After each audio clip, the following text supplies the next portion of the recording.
Ladies and gentlemen, the President of the United States.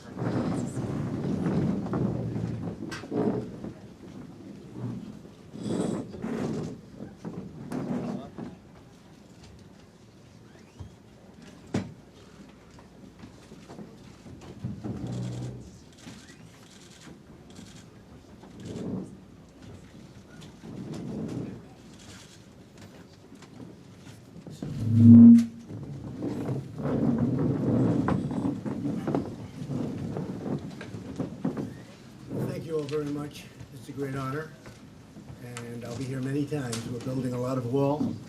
We're going to look at a piece of it today, and I was just told that it had a tremendous, it's had a tremendous impact already.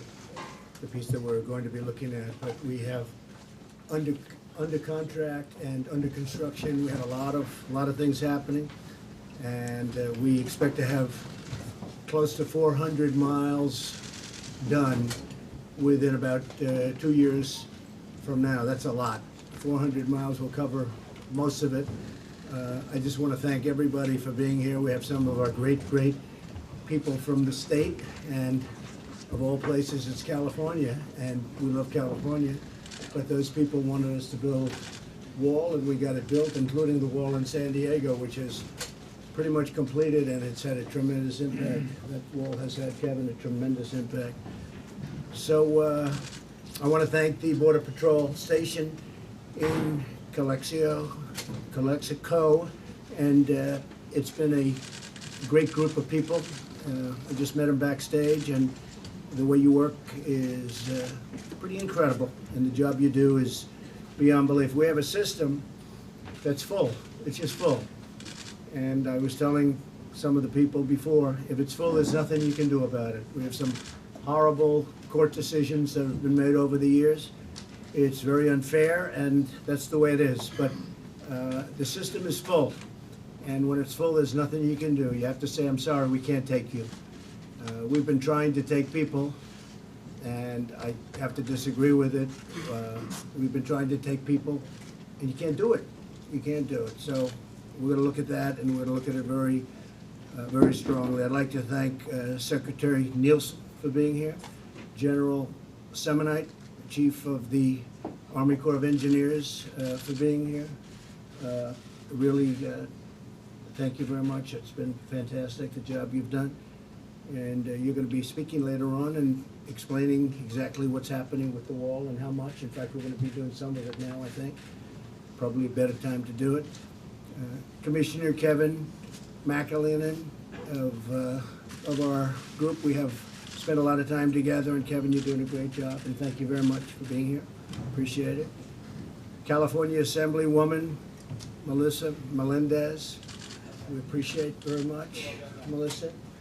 Thank you very much. I appreciate it. National Border Patrol Council President Brandon Judd, been a friend of mine for a long time, and making a lot of progress, Brandon. And I'll tell you, we're really making progress in letting people know that this is an absolute emergency.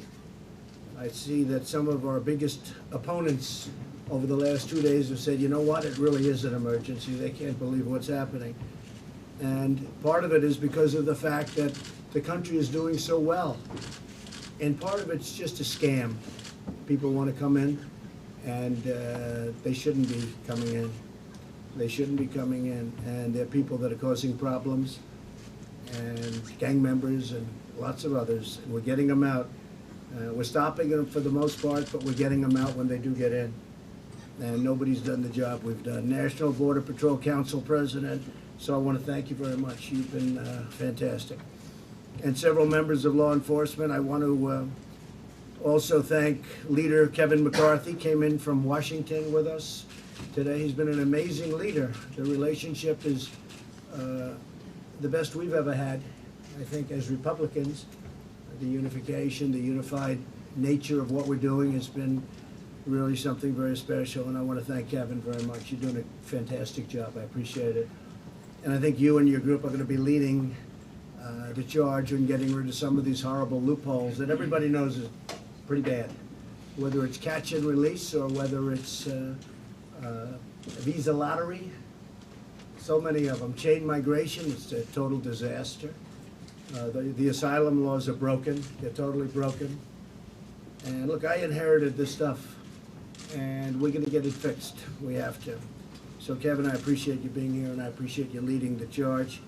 I also want to state that there is indeed an emergency on our southern border. It's been loud and clear. We're in court, and a lot of people aren't even bringing too many of the suits anymore. A lot of people are going to bring the suit. It's pretty hard for them to say there's not an emergency. We have a big emergency at our southern border. The United States had more than 70,000 illegal migrants rush our border. They rush our border, and we have military, and these are great military people. These are people that are strong and solid and love our country, but they can't act the way they would under other conditions, and there's not a lot they can do, but they've been doing it anyway, and we're going to bring up some more military. And I want to also thank Mexico, because Mexico, and I'm totally willing to close the border, but Mexico, of the last 4 days, has done more than they've ever done. We were talking about that before, Kevin. They're apprehending people now by the thousands and bringing them back to their countries, bringing them back to where they came from. And I think you see that. That's at their southern border. And that's a big difference. That'll help us, pretty much 90%, 80%. What do you think, fellas? Pretty close, right? But that's a big difference. They've never done that before. I mean, when I say never done, I mean like in 30 years they've never done it like they're doing it right now.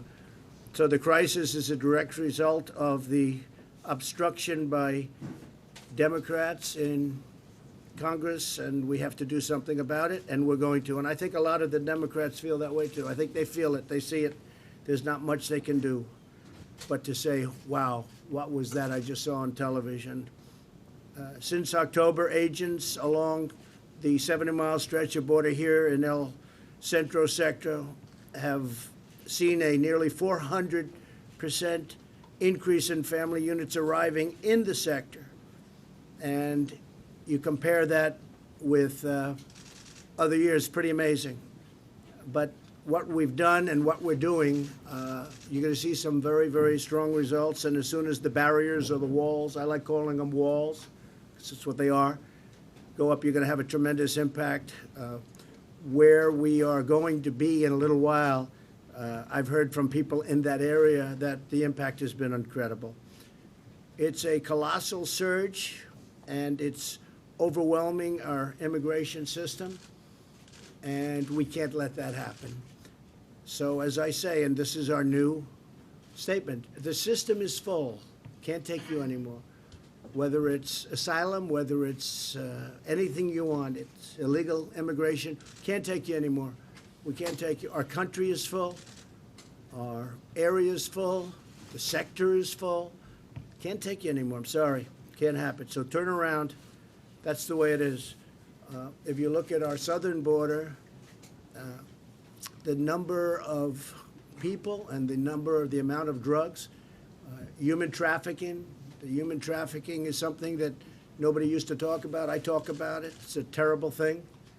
It's ancient, and it's never been bigger than it is modern right now, today. All over the world, by the way, not just here, all over the world. Human trafficking, a terrible thing. And they come into the areas of the border where you don't have the wall. They don't come through your points of entry. They come into areas where you don't have the wall.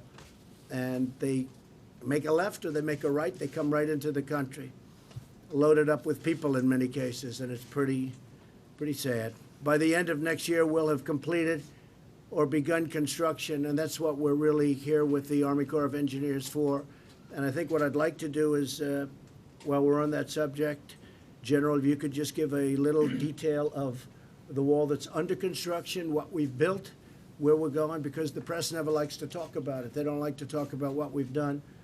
It doesn't fit their narrative, but we've done a lot, we've renovated a lot, and we're building a lot. And maybe you could give a little summation of that now. Thanks, Mr. President. Before we talk concrete and steel, though, I think it's important to talk a little bit about, maybe service the nation and protecting this country. 4 days ago, I was in a combat zone with our service members, and I saw the dedication that they have to be able to protect ourselves from overseas.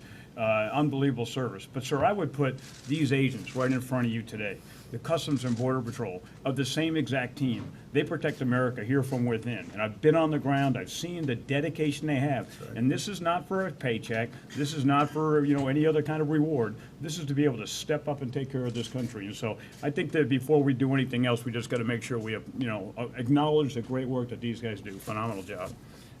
When it comes to the actual construction, the Corps of Engineers is very, very proud to work for Secretary Nielsen and the Commissioner.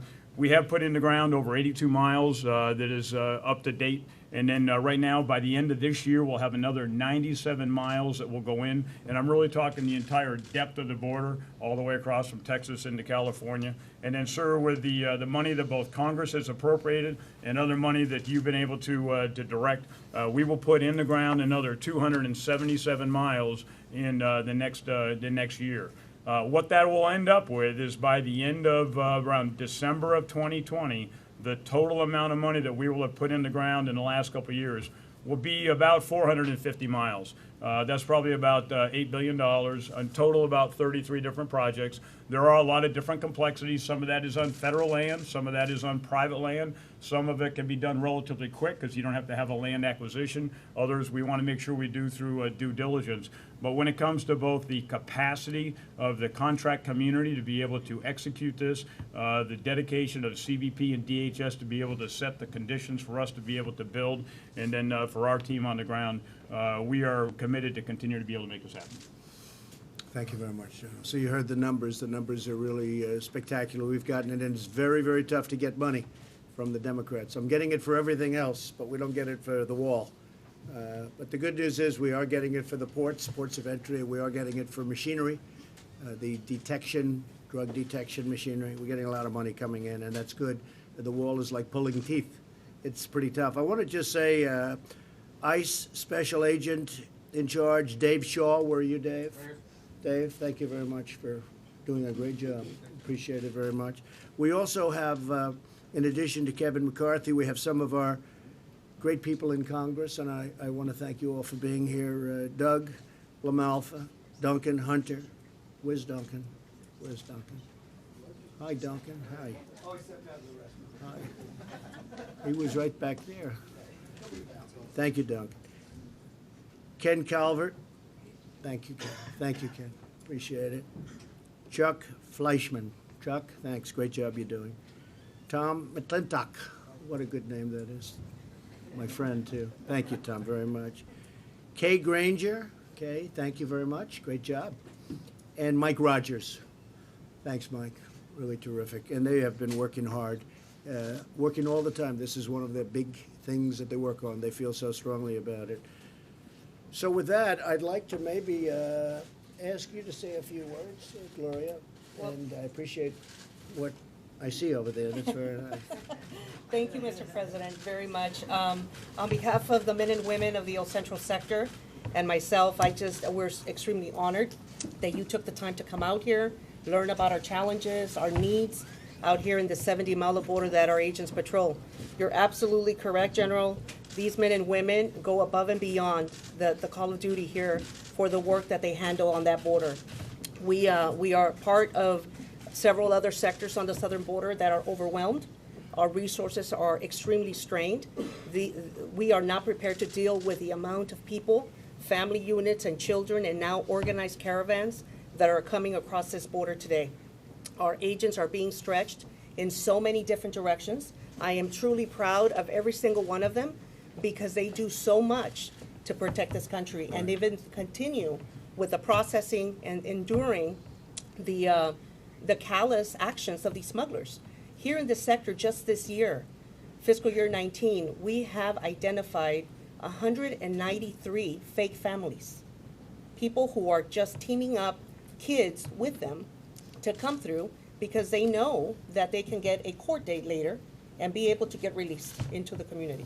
So those are the challenges that the agents are dealing with, but they're out there, they're trying to investigate as much as they can to get it done. We touched on the wall, and we're very fortunate here in the El Centro sector. We have about 58 miles of border barrier. Most of it is old. It's ineffective for us nowadays. It's over 20 years old. And for groups that come over, it's very easily for them to cross. So fortunately, with your approval, last year, we were able to construct with the help of DOD.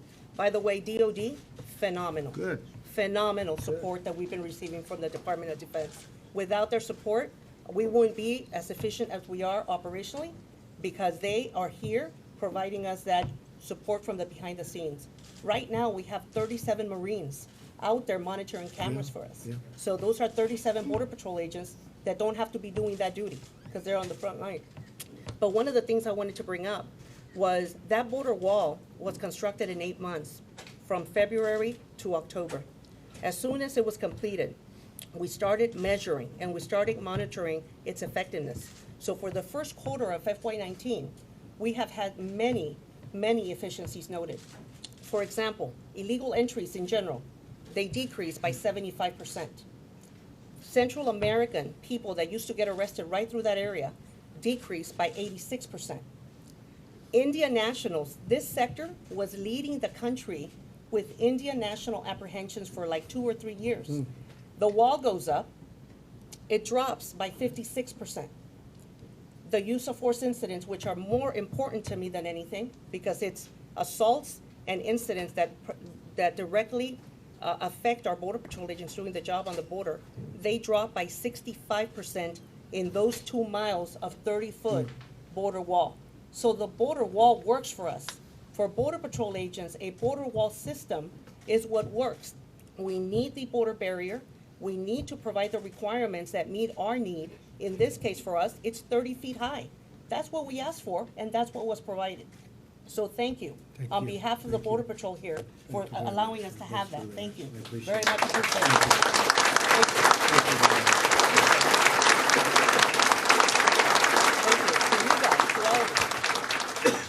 And usually that 35% is coming around. They're not going over, because when people are watching, they're not going over. They're going around where it ends. So it goes and it ends and they'll go around because it's virtually 100% effective in terms of going through. So as we extend it, it becomes, as you folks know better than anybody, as we extend it, it becomes virtually impossible, except for a Mount Everest type climber. And there aren't too many of them. It becomes virtually impossible to go through. So that's really something. Those are great. Thank you very much. Thank you, Mr. President. I did ask the team of agents, they did not want you to leave from here, because I know your time is precious. They wanted to present you with a nice memento in appreciation for all the support that you've given us. So we went ahead and secured a piece of the new border wall that is out here in El Central sector. And I would like to present this to you. Thank you very much. It reads this way. It says, number 45. Mr. President, the agents and employees of the U.S. Border Patrol, El Central sector, are the tip of the spear, proudly defending America's borders. In recognition of your commitment and unwavering support for the men and women on the front lines and the border security mission of the United States, we would like to present you with this piece of the first 30-foot border wall installed along the United States border with Mexico. Honor 1st, United States Border Patrol, El Central Sector, April 5th, 2019. Thank you. So thank you very Gloria. much.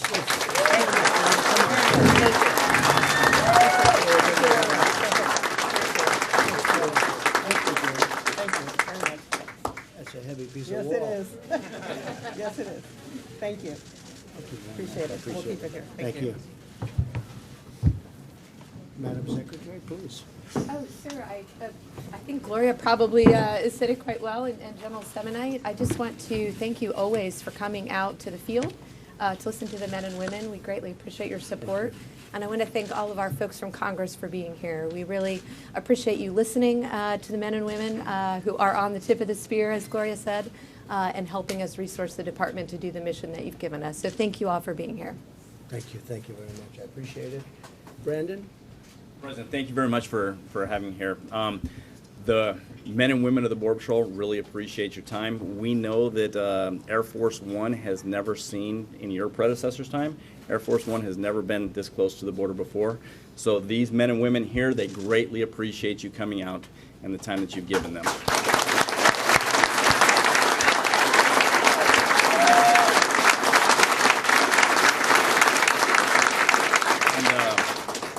by the way, I didn't think Secret Service was supposed to let guns in the room. Yeah. What's up with We that? trust him. We trust him, I think. On a serious note, I began my career right here in El Centro 21 years ago in the El Centro sector. I worked with people like Butch Malden, Pat Whipple, Mario Campos, Mike Matsky. We worked pre-wall, post-wall. We've seen what happens when walls are built. We've seen how illegal immigration is driven low. When we build those physical barriers, people say that it's archaic. People say that they don't work, but in reality, and what Chief Chavez just explained, those walls do in fact work. Frankly, and I appreciate the congressmen that are here because I know that they support your agenda. But for those congressmen that want to be obstructionists, I say, if they're not going to be part of the solution, at least get out of your way. Let your administration do what needs to be done to get the border secure. And with that, I'll turn it back over Well, to I you. just want to thank you. You've been an incredible representative of your men and women, I can tell you that. He's constantly getting us to do what's right, and Chris and so many others. You guys are fantastic, and I appreciate it. Even from before I started, they were calling. They want to see it happen, and it's happening, and I want to just thank you very much. When you talk about previous administration, so we have a stretch along the Rio Grande where, and you people know exactly where I'm talking about, it's about 38 miles, done by actually both previous administrations. It was sort of done as a combination of one going into the other. And it's a wall, not a good-looking wall, it's a wall. It's got 36 doors in it, big doors, very big doors. And they never put the doors on. So it's 38 miles with 36 doors that you can drive a truck through. There's only one problem, they never put the doors on it. So we're putting the doors on it, or even better, maybe not putting any doors. I said maybe you do it without the doors, because putting the doors on costs more than the property is worth. I'd rather give the money for the property and just say bye-bye or sell it to somebody on the other side. But, I mean, literally putting the doors on costs more money. I said, what's the property worth on the other side? Much less than the doors. These are doors with the hydraulic. They need hydraulic because they're so heavy, which is ridiculous in itself. But, so that's the kind of thinking that went into this. So now we're filling up those big gaping wounds in this wall, and it's going to have a big effect, and we're adding to it very substantially in that area, the Rio Grande area. And you know exactly the area I'm talking about, right? You never saw anything like that. He said, I've never seen this one before. A wall and big holes in it. So a lot of good things are happening. Would you like to say a few words, please? Thank you, Mr. President. Welcome to California. Appreciate Margaret it. Mims, Sheriff of Fresno, Yes. California. And thank you for your personal attention to the very important issue of border security. You know, I talk to local law enforcement across our nation, and always the number one issue is border security when we talk about our issues. An uncontrolled, unsecure border directly affects our local communities, and without a secure border, transnational gangs, human traffickers, and drug cartels will take advantage of any opportunity to exploit our current border crisis to further their criminal behavior in our local communities. We've experienced this firsthand. We've seen increased fentanyl traffickers and deaths in the Central Valley of California as a result of fentanyl overdoses. We've also seen MS-13 gang members from El Salvador commit horrendous, vicious murders. Our investigations into this gang resulted in connecting 18 homicides committed in 3 western states. I want to commend all of our federal law enforcement partners from Homeland Security and especially the Border Patrol today, because what you do here makes a difference in our local communities. And the job that you do is under very difficult circumstances. Mr. President, there is a border crisis. And this crisis does not stay at the border. It trickles into our local communities, stretching the resources of local agencies. We must do everything we can to protect our communities from this threat. Border security is more important now than ever. Thank you. Thank you very much. And you're right about that. It goes into Iowa and Idaho and New Hampshire, and you know, it's not the border, it's the border, and then they come in and you end up in places that you would never think of the kind of crime that we see. And it comes right through this border. It starts right here.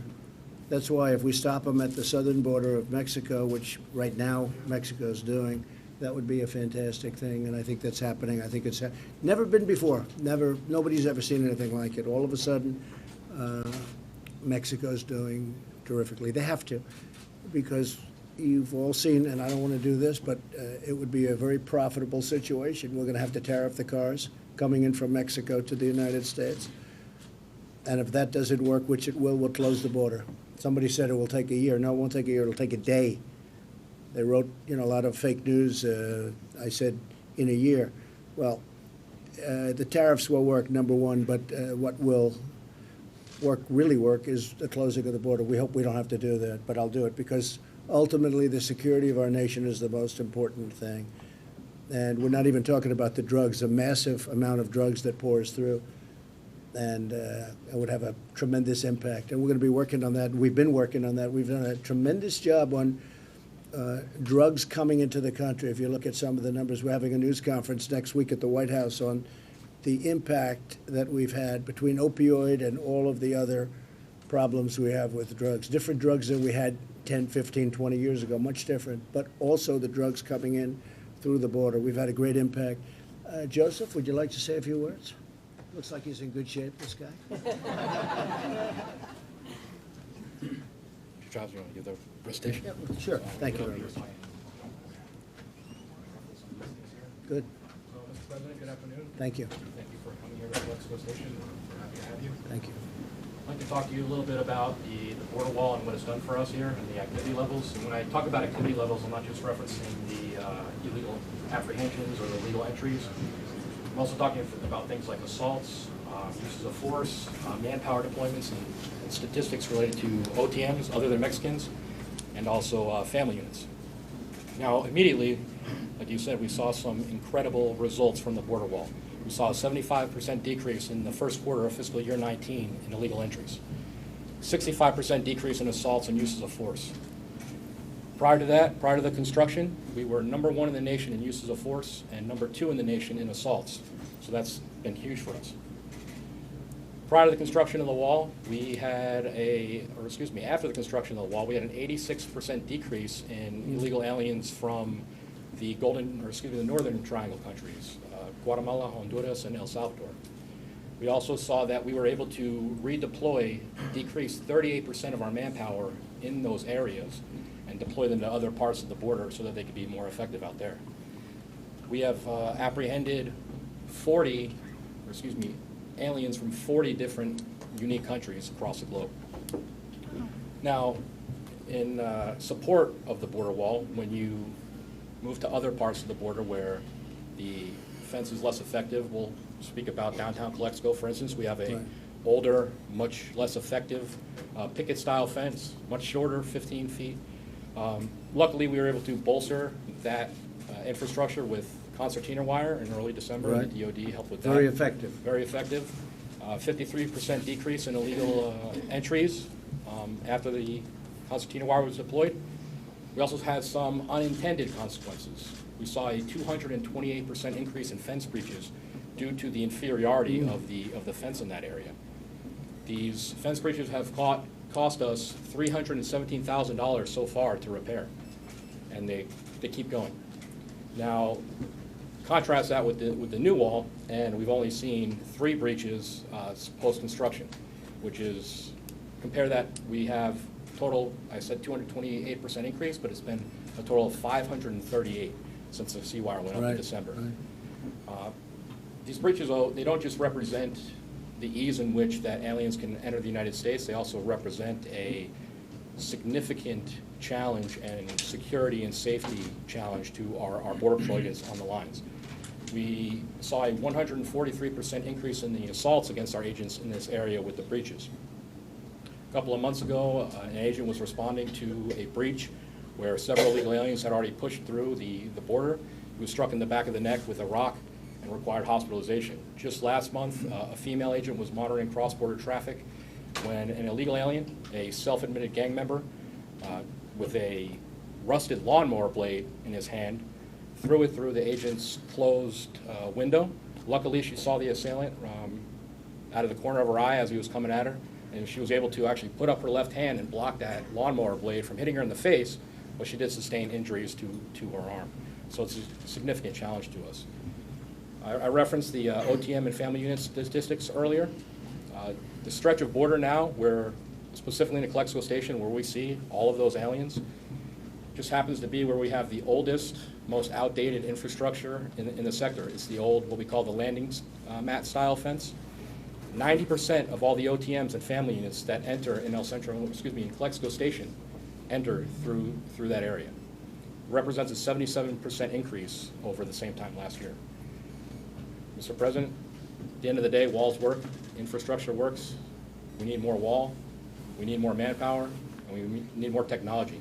And the mix of those is incredibly important. I can't stress that enough. Thank you, Joseph. The people of Calexico have been incredible. They've really rolled out the red carpet. We appreciate it. And let me ask you a question. You or Brandon or both, you could ask. What do you do when we have military and we have the great Border Patrol and we have everybody here, but you have big open sections for miles and miles before we build the wall? We're building it now, but before.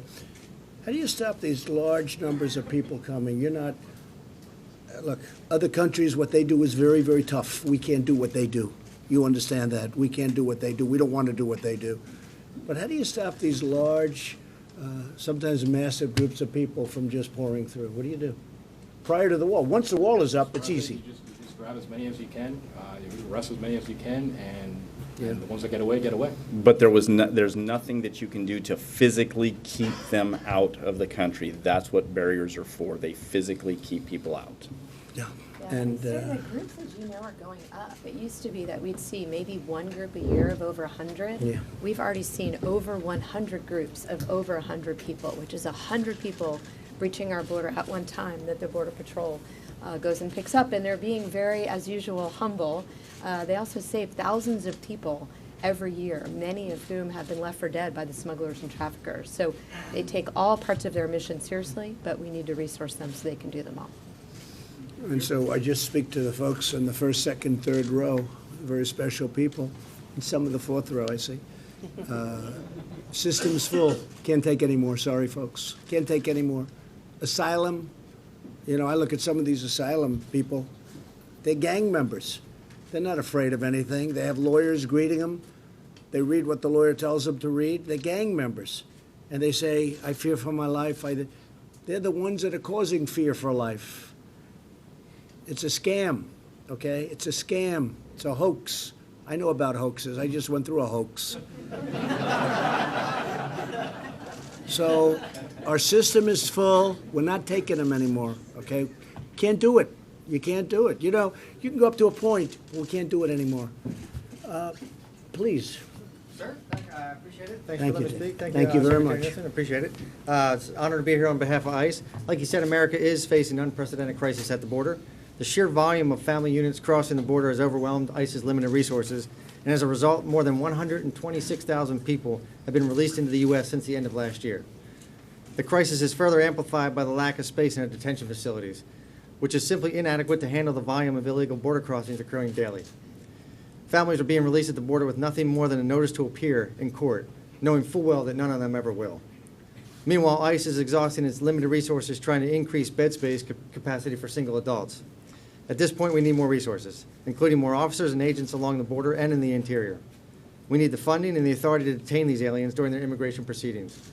In addition, as you know, current laws and court rulings like the judicial interpretation of the Flores Settlement Agreement have created pull factors that basically incentivize illegal migrants to cross our border by the thousands every day. We must amend these outdated laws to deter the illegal immigration and prevent the effective operation of our lawful immigration system. America's also facing a public safety crisis. ICE has had to reassign hundreds of officers to the border, limiting our ability to arrest, remove criminal aliens, gang members, and public safety threats from our communities. Just in fiscal year 2018, ICE arrested approximately 10,000 gang members, including 2,000 that were members of the MS-13 gang. We also seized over 1 million pounds of narcotics, including 2,700 pounds of fentanyl. Any reduction in these vital law enforcement efforts creates an unnecessary and unacceptable risk in our communities and for our citizens. I appreciate your time, sir. Thank you. You know, you mentioned fentanyl, so as you know, we're working on a trade deal with China. That's part of it. They've agreed that they will not be, essentially not sending it. They're going to criminalize it, which it's not criminalized right now, and they're going to classify it in such a way that it's very hard to send, make, and a lot of other things. So we have some pretty good things coming on because it comes, a lot of it, I guess most of it comes in from China. And President Xi himself has told me they're going to do that. We have an agreement, and they have actually already started, so that'll help you a lot. Thanks, sir. Some of it's coming right in here, right to Mexico, and then across. So I think we're going to take care of a lot of it. Thank you very much. Thanks, sir. Please. Good afternoon, Mr. President. Welcome to Calexico, if I may. Thank you. What we are currently encountering along the border, the entire southwest border, is truly a border humanitarian issue. The influx of people, especially from Central America, is completely overwhelming our agents and our agency. The apprehension demographic has completely changed from what it was in the past. In previous years, the majority of our arrests were from people from Mexico. Now those arrests are from Central America. Especially with the threat that we have now of organized caravans coming to our borders and bringing thousands of people. Mr. President, now the majority of our agents are assigned to transportation duties, processing duties, and hospital watch. Here at All Central Sector, that is with a workforce that is approximately 300 agents below the allowed amount. To put things into perspective, approximately 60 agents per day are assigned to these duties. If you look over here, that can go to the preparation of the food, the caring of the unaccompanied children, and the helping the family units. Those are 60 agents that can and should be patrolling our border. That affects our national security. As previously stated, our Central Sector has seen an increase of 400% of family unit apprehensions. That's 400%. We've seen an increase of 24% in the apprehensions of unaccompanied children. What we're seeing is minors being exploited and being implanted into these fake family units.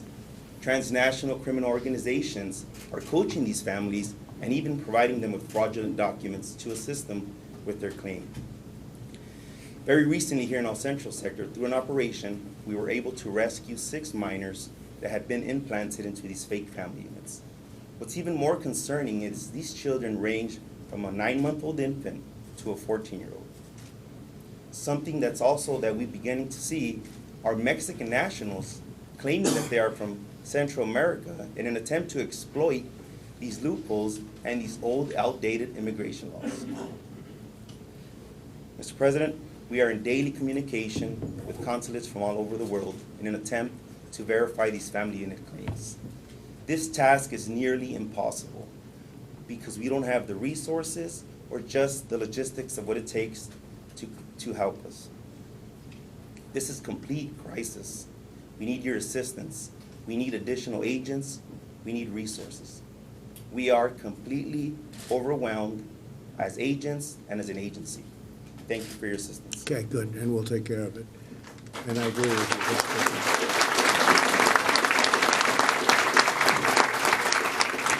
Good job. We'll take care of it.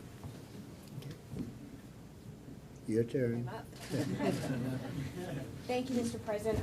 First, I want to thank you for your leadership on border security because the impacts are definitely felt in California. And the second thing I want to do is on behalf of my constituents and all Californians, I want to thank all of the men and women here whose job it is to make sure that that border is secure. And it's made more and more difficult every single day by the majority party in California. As you recall, Governor Brown, when he was in office, he reluctantly allowed National Guard troops to go down to the border to assist. That's true. And then Governor Newsom got into office and he very quickly said, no more National Guard troops down at the border. We don't want to assist. That comes from the fact that the Democrats in California decided that California would be a sanctuary state. That if you're an illegal immigrant and you want to come into the United States, California is the place that you want to come. We are going to roll out the red carpet. that causes a strain not only on our taxpayers, not only on law enforcement, not only on our schools. I mean, it is across the board. It is felt everywhere. And by the way, it makes it much tougher for everybody. I mean, That's they right. pour into these areas that sanctuary cities are a disaster, and Yep. they pour in, and a lot of the places in California, they don't want to be sanctuary cities. No, They're actually they don't. asking not to be a sanctuary city, which is We had a pretty lot of incredible. cities across California. Absolutely. A lot of people go to their city councils and demand that their city councils state for the record that they would not become Right. a sanctuary city, which of course didn't work because the legislature said, no, we're going to become a sanctuary state. So we have the issue of drugs, which everyone here has spoken about. I don't need to add on to that. I think we're very clear on the problems with the drugs. And we're very clear on the financial burden that this places on this country and on this state. But when everyone else in the world wants to say this is not a crisis, what I would say to them is Obama's secretary, just I think last week, Jay Johnson said he cannot imagine how these agents are managing the border and that it is a crisis. So if Jay Johnson can acknowledge it, I would hope that Democrats across this country could acknowledge it as well. Because what is happening is Democrats are saying they want to take our border and change it from a border into a crosswalk. And we cannot have that. Well, Thank Jay you. Johnson was great. He, very strong statement. And Mr. Morgan, too, who worked for President Obama, said this is a problem, has been, not just now. I mean, this has been going on. I think probably the economy and a lot of other things have brought him up even more. We've had some very bad court decisions. The Flores decision is a disaster, I have to tell you. Judge Flores, whoever you may be, that decision is a disaster for our country, a disaster. And we're working on that. But I just want to thank you. Great job you're doing. Really appreciate it. We're going to get it taken care of. It's all going to come together. Thank you. Kevin, please. Just very quickly, Mr. President, just want to echo Secretary Nielsen, Chief Chavez, thank you for coming down to see us, to listen to our men and women, talk about the progress we're making, and you'll see that with the resources that you've supported for the border, with General Semonite's team's assistance. That wall is formidable. It's making an impact in the security of this sector. But we need to continue to work with Congress on improving the laws. As you noted, we need partnership from Mexico on these flows and tackling the criminals that are exploiting these individuals and really the ones that are profiting from this entire cycle. And I just want to thank my men and women who do a tremendous job here every day. Very, very proud of their commitment, even though they're facing extreme challenges, as you've heard. And there's central casting. I've never seen a group of people like this. Everyone's in perfect shape. And you're proud of what you do, right? You wouldn't trade places with me for anything. I know that, right? You're smart. Don't do it. Don't do it. You know, Dave, you were mentioning before about, you know, people coming in and they come in and they come in. You don't have to take them in. When your system is packed, when you cannot get another person in, when every one of your detention areas is teeming and you have to let people go into a country that can't take them. Can't take them. We don't have room. We don't have room. That means you can't take them. You don't understand it. I don't think anyone's ever expressed it like that, but I'm expressing it like that. When it's full, it's full. You can't take them. They go back to Mexico, and Mexico will bring them back to their country, okay? Or if they're Mexican, it's a step easier, frankly. And again, over the last 4 days, Mexico's been very nice, okay? So just because you made a point that was very interesting. But you can't take them, you can't take them. There's nothing you can do, okay? I'd like to maybe end by having a man who's really been a help, and that's Kevin McCarthy. You can speak on behalf of your great representatives that are here with you. And maybe you could stand up and say a few words, Kevin, because you've been very much at the forefront of this fight, and you love this state very much. Well, thank you, Mr. President. And on behalf of all these members of Congress, we want to thank you for it. We know you're on the front line.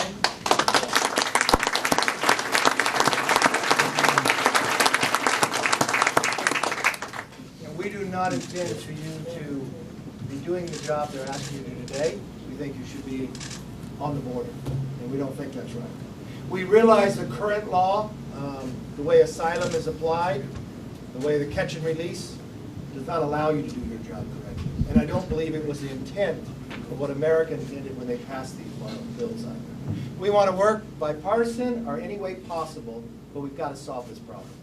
It is a crisis. We know you are being overloaded, but I want you to know that we think it's a top priority. We will work with this president, and we will work with anybody who who wants to solve this problem. So thank you very much. Thank you very much. I really appreciate that. Great job. Thank you, Kevin. And, Kevin mentioned catch and release. You catch them and you release them. I'm saying this for them because you people all get it. It's the dumbest thing anyone's ever heard. Maybe I'm trying to figure out which is the dumbest.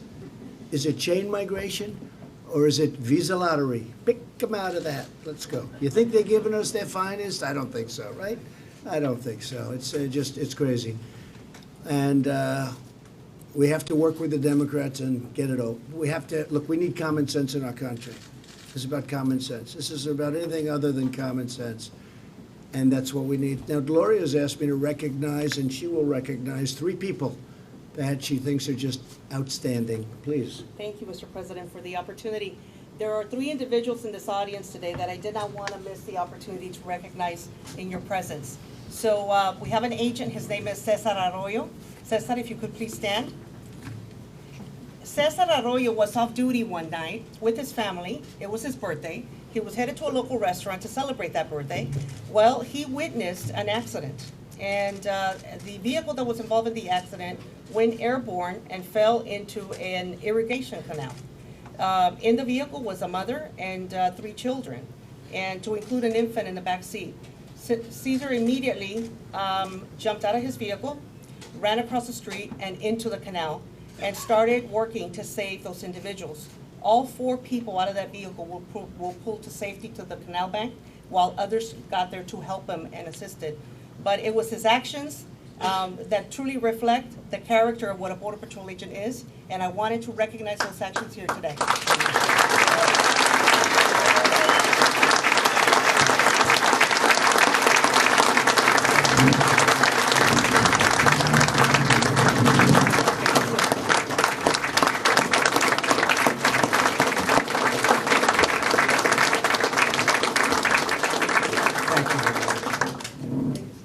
Great job. There is another Border Patrol agent. His name is Carlos Lara.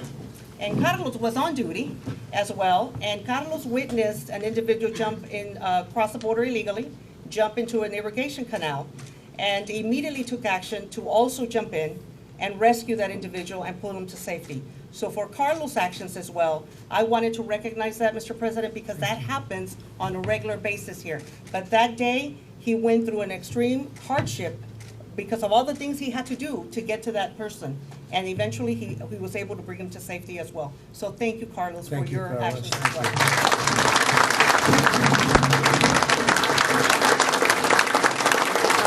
Thank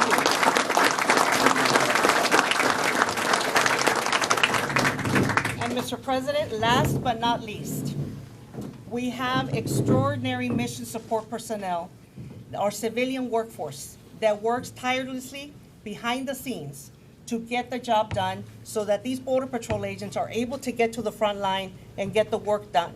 From admin support secretaries, clerks, to timekeepers, to logistics directors, to logistics personnel, our mechanics, that we couldn't get, a vehicle ready to go in the field without their help. We have a young lady here today. Her name is Nubia Avalos, and Ms. Nubia is like our unsung hero behind the scenes, who is constantly delivering excellence in every task that we assign to her. This young lady here is the one in charge of your next 11 miles of 30-foot border wall that are going to start in June of 2019. Very important. Thank you.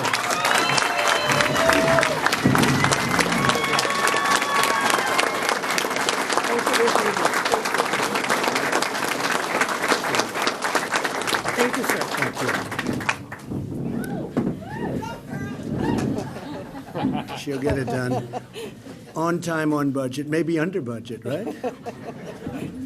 Under time, under budget. That's happened too, right? Thank you very much. Congratulations. I just want to thank everybody. We're now going over to look at the new section of wall, and we have a lot of it going up. And again, General, I want to thank you for the job. You really got it together. We have a lot of work under construction, but a lot more is coming in the very, very soon. Money's been transferred, money's been approved, and that wasn't easy. When you have people that don't want to give you money, that's not so easy. But we know we need it. We had no choice. So I just want to thank you all, and let's go see the wall. Thank you. Thank you very much. asylum reform. What do you specifically want to do about it? Governor Newsom today saying that some of your ideas regarding asylum show a disregard for the Constitution. Well, Governor Newsom honestly is living in a different world, and that's a very dangerous world he's living in. And if he keeps living there, lots of problems for the people of California. They don't want that. They want to be secure. They want to be safe. And not only asylum, but many other things, loopholes. When you have an asylum situation where rough, tough people with criminal records are asking for asylum, it doesn't work that way. So we have a full system, nothing we can do. Thank you very much, everybody. Let's go.